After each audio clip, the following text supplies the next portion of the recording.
Bonjour tout le monde, nous allons faire l'électrocardiogramme et avant de commencer, je vous demanderai d'aller sur ce site, télécharger le cours, le lire attentivement pour pouvoir suivre plus facilement.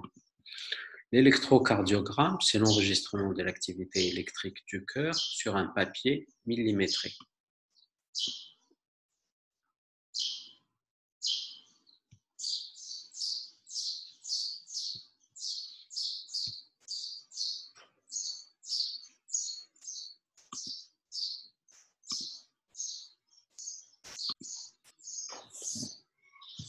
Et donc, l'électrocardiogramme est l'enregistrement de l'activité électrique du cœur sur un papier millimétré. L'abréviation internationale, c'est ECG. Parfois, dans les anciennes publications, nous pouvons lire EKG. Nous allons faire un petit rappel sur l'activation du cœur. Savoir que le cœur contient des cellules qui sont douées d'automatisme. L'automatisme le plus rapide et l'automatisme dominant en principe sur un cœur, c'est l'automatisme du nœud sinusal. Ce sont des cellules un peu particulières situées en haut et à droite de l'oreillette droite. Elles ont la capacité de décharger ou de s'auto-stimuler entre 50 et 100 fois par minute au repos. Et en fonction des détecteurs de pH, d'oxymétrie ou de température, peuvent augmenter cette fréquence jusqu'à une fréquence théorique maximale de 220 moins l'âge de la personne. Et donc, un patient de 20 ans, ça serait 220 moins 20. Il pourrait augmenter sa fréquence cardiaque jusqu'à 200 battements par minute. Lorsque ce nœud sinusal va décharger, va décharger des potentiels d'action qui vont se propager de proche en proche sur les deux oreillettes, donnant un vecteur commun qui va se diriger en bas et à gauche. Arrivé au niveau du plancher interauriculo-ventriculaire, qui est un plancher fibreux et qui ne conduit pas, cette stimulation va s'arrêter. Pour pouvoir être transmise au niveau des ventricules, il faudrait qu'elle s'engouffre dans un petit trou sur ce plancher qui contient des cellules un peu particulières. Ce sont les cellules du nœud auriculo-ventriculaire. Elles ont la capacité, lorsqu'elles reçoivent cette stimulation, de la maintenir un petit peu avant de la transmettre, ce qui va permettre de réaliser un délai entre la stimulation des oreillettes et donc la contraction des oreillettes et la stimulation des ventricules et donc la contraction des ventricules. Ensuite, cette dépolarisation qui sera transmise grâce au faisceau de His avec ses branches droite, gauche, antérieure, postérieure jusqu'au myocarde ventriculaire, et la liaison entre ce faisceau de His et le myocarde ventriculaire se fait grâce à un réseau de Purkinje. Ce réseau, il est étalé au niveau de tous des deux ventricules. Les deux ventricules reçoivent la stimulation, la dépolarisation au même moment, à quelques millièmes de seconde près. À savoir que le septum interventriculaire sera le premier à être dépolarisé de la gauche vers la droite. Ensuite, c'est les deux ventricules qui seront dépolarisés avec un vecteur commun de dépolarisation des deux ventricules qui se dirigera vers la gauche puisque le ventricule gauche est plus épais et demandera plus et développera plus d'activité électrique pour sa contraction. Et enfin, en dernier, une petite portion du ventricule droit qui est située sous l'abouchement de l'artère pulmonaire, qu'on appelle l'infundibulum pulmonaire, qui va être dépolarisé quelques millièmes de seconde après.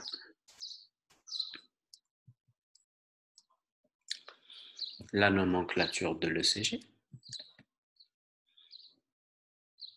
L'ECG, c'est d'abord une onde P qui représente la dépolarisation des oreillettes, un segment PQ qui représente le temps où la dépolarisation est à l'intérieur du nœud auriculo-ventriculaire et du faisceau de His, le QRS qui représente la dépolarisation des ventricules avec ces trois ondes, Q, qui est l'onde négative qui précède l'onde positive dans un QRS, l'onde R qui est l'onde positive dans un QRS, et l'onde S qui est l'onde négative qui suit l'onde positive sur un QRS.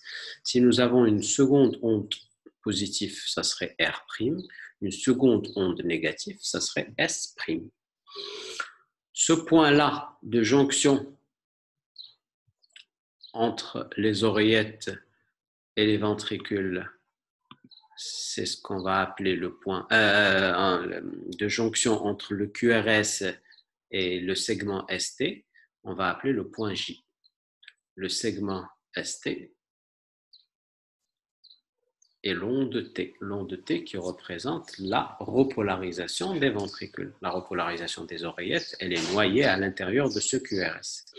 L'onde U qu'on voit parfois et qui n'a aucune signification pathologique. Comment obtient-on ce tracé? Tout simplement en utilisant des électrodes. Les électrodes qui peuvent fonctionner soit en unipolaire, c'est-à-dire que là où elles sont vont regarder directement le cœur, comme par exemple l'électrode que nous allons mettre au niveau du poignet droit, du poignet gauche ou de la cheville, vont regarder directement le cœur. Soit en fonctionnant en bipolaire, c'est-à-dire qu'elles vont regarder le cœur à travers une ligne qui va joindre l'autre électrode. Donc, elles peuvent regarder le cœur comme ça, elles peuvent regarder le cœur comme ça. Ces électrodes, elles fonctionnent comment? Lorsqu'elles voient venir la dépolarisation, ils vont enregistrer une onde positive. Lorsque ces électrodes, donc une électrode fuit, lorsqu'elles voient la dépolarisation fuir, vont enregistrer une onde négative. Et plus la direction de cette dépolarisation, qu'elle vient ou qu'elle part, est dans l'axe de regard de l'électrode, plus l'amplitude elle est importante, soit en positif, soit en négatif. Et plus elle est déviée, plus l'amplitude elle est basse, jusqu'au point où lorsque le mouvement de la dépolarisation est perpendiculaire au regard de cette électrode, l'électrode enregistrera une onde nulle, à savoir 0. Et donc, par exemple, si l'électrode est ici, à gauche du cœur, elle verra tout d'abord venir vers elle la dépolarisation des oreillettes. Elle va inscrire une onde positive. Ensuite, va voir fuir la dépolarisation septale. Elle va inscrire une onde négative, ça sera l'onde Q. Ensuite, les deux ventricules, et donc une grande onde qui va venir vers l'électrode, et donc ce sera une onde positive. Et puis, une onde qui va fuir son regard, et ce sera une onde négative. C'est le principe du QRS. Par contre, lorsqu'on est à droite, nous allons voir une onde fuir, et donc une onde négative, l'onde P serait négative. Ensuite, une onde venir, une onde R, et donc là, l'onde R représentera la dépolarisation septale. Une onde fuir, c'est l'onde S, qui représentera la dépolarisation ventriculaire. Et puis, la dépolarisation de l'infundibulum pulmonaire sera perpendiculaire au regard de cette électrode qui est située ici à droite, et donc n'inscrira rien du tout, et ça sera un 0. Et donc, ici, nous aurons un QRS formé par une onde R et une onde S, tout simplement.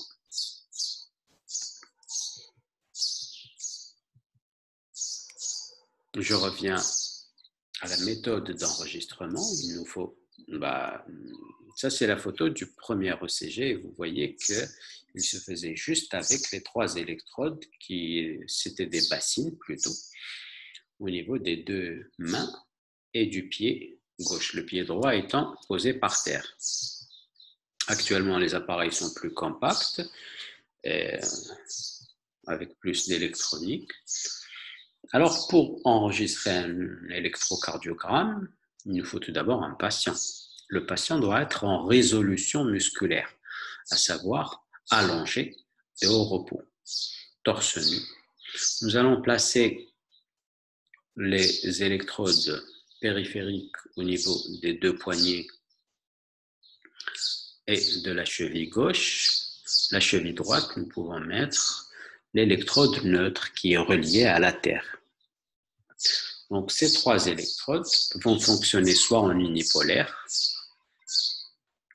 nous donnant la dérivation VL, VR et VF, soit en bipolaire, nous donnant la dérivation D1, la dérivation D2 et la dérivation D3.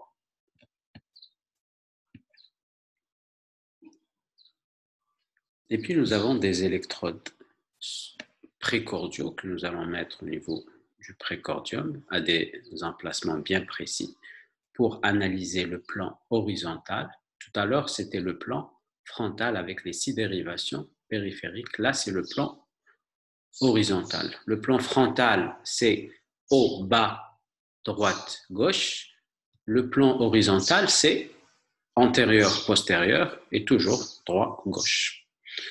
Ça sera V1, 4e espace intercostal parasternal droit, V2, 4e espace intercostal parasternal gauche, V3 entre V2 et V4, V4, 5e espace intercostal, la ligne médioclaviculaire, V5, 5e espace intercostal, ligne axillaire antérieure, et V6, 5e espace intercostal, la ligne axillaire moyenne. En tout, nous allons avoir 12 dérivations. Et l'électrocardiogramme standard comporte 12 dérivations. Nous pouvons ajouter d'autres dérivations, comme par exemple les dérivations droites ou les dérivations postérieures. Ces électrodes, nous avons vu comment elles fonctionnaient. Maintenant, elles vont être reliées à cet appareil grâce à des câbles. Et cet appareil, il a la particularité où il est réglé pour pouvoir inscrire une onde positive ou négative lorsqu'il perçoit une activité électrique avec l'étalonnage suivant, 1 millivolt par centimètre, et il va faire dérouler le papier millimétré à 25 mm par seconde. Ce papier millimétré, il est caractérisé par des petits carreaux de 1 mm sur 1 mm et des gros carreaux de 5 mm sur 5 mm.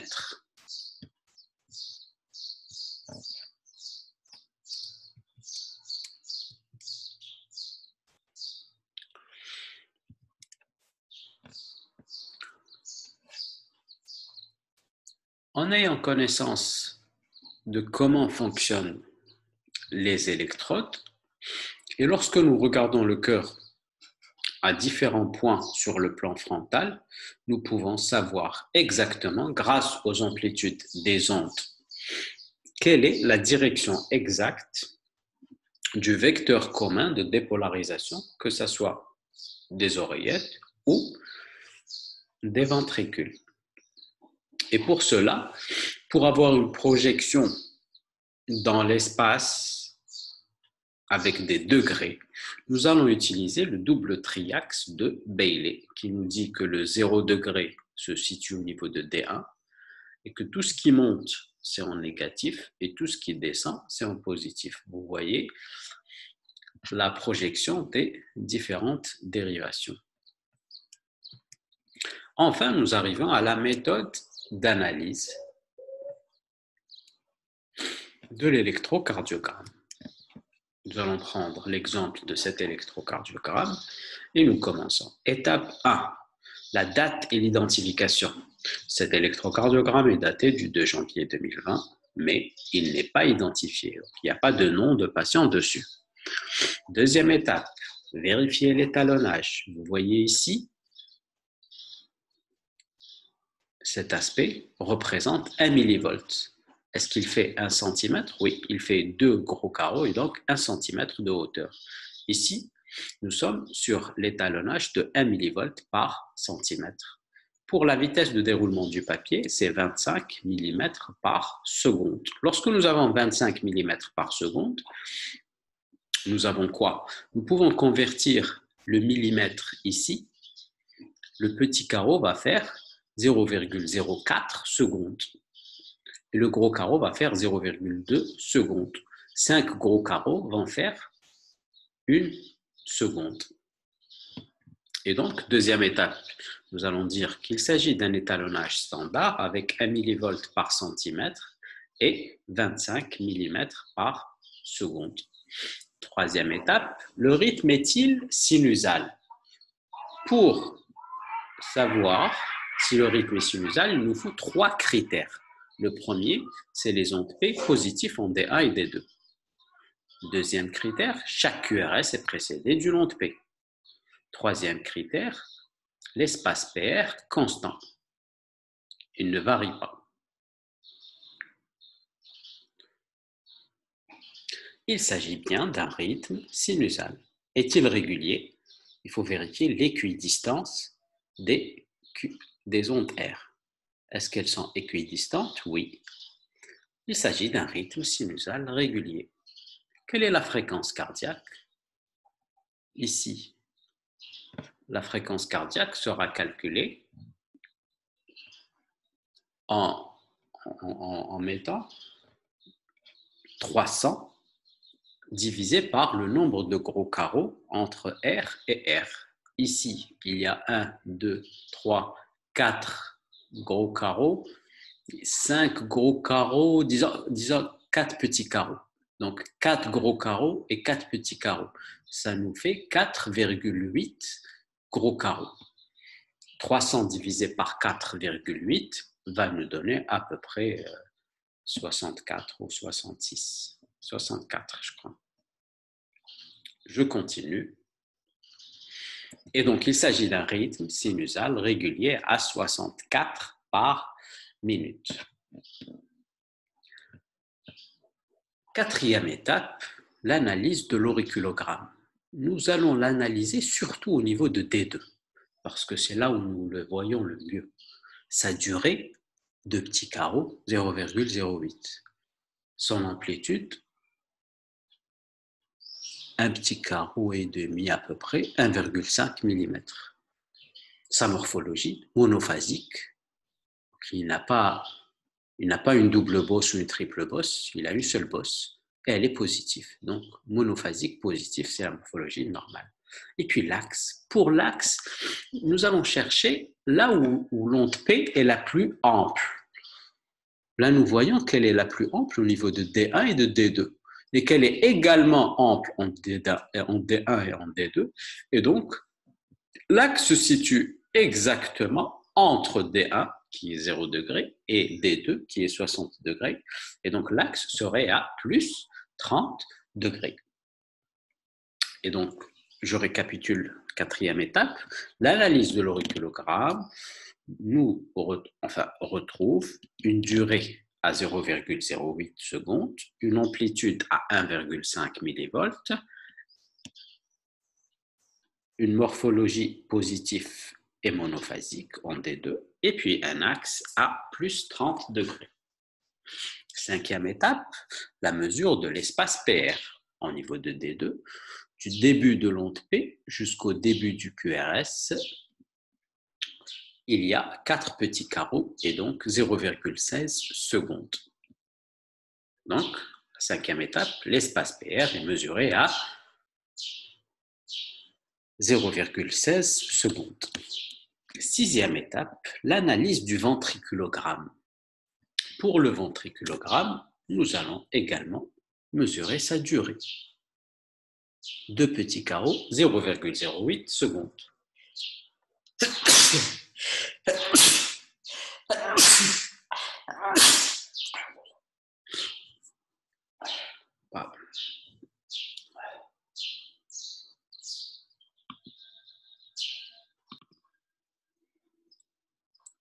Et donc, je disais, avec la mesure de la durée du QRS, nous allons mesurer la déflexion intrinsècoïde droite, qui est la durée du début du QRS jusqu'à son dernier sommet, où la déflexion intrinsècoïde droite se mesure en VA, la déflexion intrinsècoïde gauche se mesure en V6. Et donc, la déflexion intrinsècoïde droite, du début du QRS jusqu'à son sommet, ça fait à peu près la moitié d'un petit carreau. Et donc 0,02 secondes. La déflexion intrinsècoïde gauche, du début du QRS jusqu'à son sommet, ça fait à peu près un petit carreau et donc 0,04 secondes. L'amplitude, en fait, il n'y a pas vraiment une amplitude sur les QRS, mais plutôt des indices. L'indice de Lewis, c'est R en D1 plus S en D3, moins l'inverse, R, S en D1 plus R en D3. Et donc, ça nous fait ici 9 plus 0, moins 0, plus à peu près 7. Donc, 9 moins 7, ça nous fait plus 2. Nous sommes dans les normes. La norme, c'est moins 14 plus 17. L'indice de Sokolov, c'est S en V1 plus R en V5 ou en V6, là où c'est le plus ample. Et donc, nous avons ici à peu près 10 S, et donc ici, nous avons à peu près 12. Donc 10 plus 12, 22. L'indice de Sokolov est à 22, il est inférieur à 35, il est normal. L'indice de Cornell, c'est S en V3. Ici, ça nous fait 5, 8, donc ça fait 8, plus R en AVL, 1. 8 plus 1, 9. L'indice de Cornell est à 9, il est inférieur à 20 lorsqu'il s'agit d'une femme, inférieur à 25 lorsqu'il s'agit d'un homme. Là, il est à 9, il est donc dans les normes.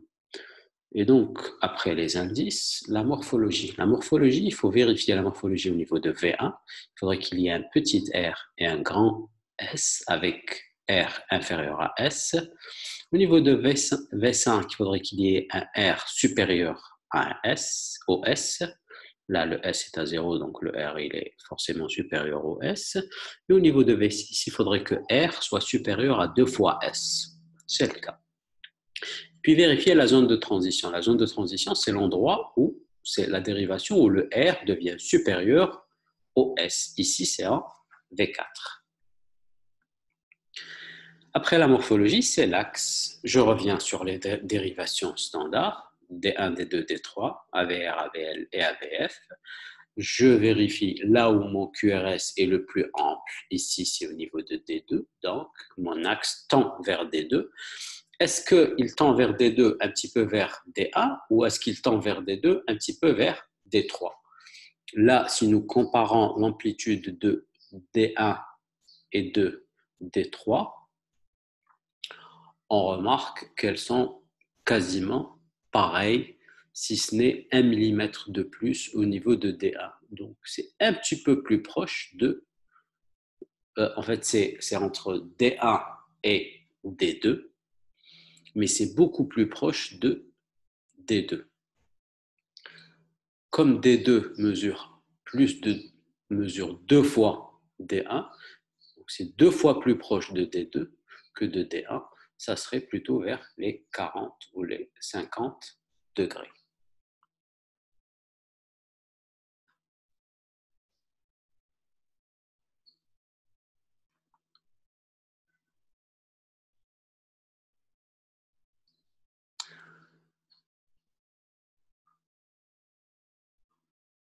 Et, et donc, je récapitule l'analyse du ventriculogramme. sa durée est de 0,08 avec une déflexion intrinsècoïde droite à 0,02, une déflexion intrinsècoïde gauche à 0,04.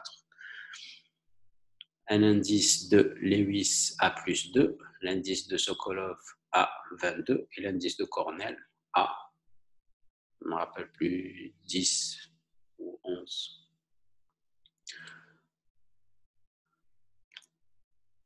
La morphologie petit r grand S en V1, grand R en V5 et V6, avec une zone de transition en V4.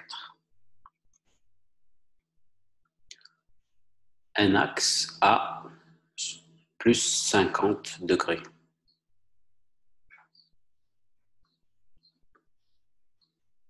L'analyse, donc sixième étape, l'analyse de la repolarisation. Le segment ST isoélectrique dans toutes les dérivations. L'onde T, elle est positive, elle est asymétrique d'abord, elle monte doucement et elle descend vite partout, et elle est positive, sauf dans les dérivations où elle est normalement négative. Elle est toujours négative en AVR, c'est le cas ici. Elle est souvent négative en VA, c'est le cas ici.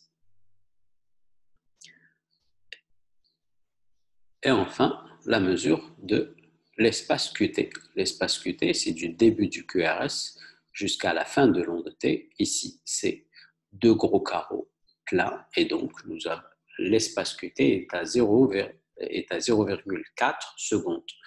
L'espace QT n'a pas de norme, sauf si il est rapporté à la fréquence cardiaque. Et c'est pour ça que nous allons calculer le QT corrigé. Le QT corrigé, c'est le QT mesuré, donc 0,4, divisé par la racine carrée de RR en secondes. Nous avons dit 4 gros carreaux et 4 petits carreaux, donc 4,8 gros carreaux. Ça nous fait combien en secondes? Ça nous fait... et donc 5, ça nous fait une seconde. Et si on enlève un petit carreau, donc on enlève 0,04 secondes, ça nous fait 0,96 secondes. Et donc, le QT corrigé sera égal au QT mesuré, 0,4, divisé par la racine carrée de 0,96 secondes. On va le trouver à peu près à 0,42 à peu près. Et donc, pour la sixième étape, je récapitule. Le segment ST est isoélectrique dans toutes les dérivations. L'onde T est asymétrique et positive, sauf elle est négative en AVR et en VA. L'espace QT est mesuré à 0,4 secondes pour un QT corrigé à 0,42 secondes.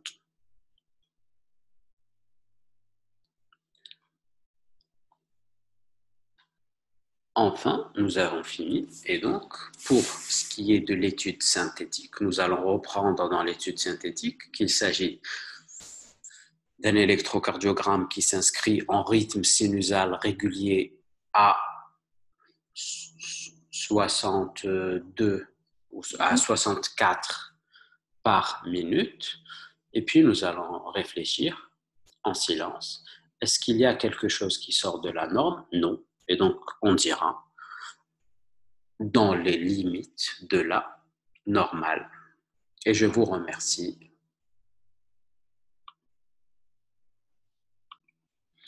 Voilà, j'ai essayé d'aller vite, de résumer un petit peu tout ce qu'il fallait dire. Vous avez probablement des questions, je suis à votre disposition. Vous pouvez me les envoyer, je vous répondrai dès que possible. Voilà, bon courage.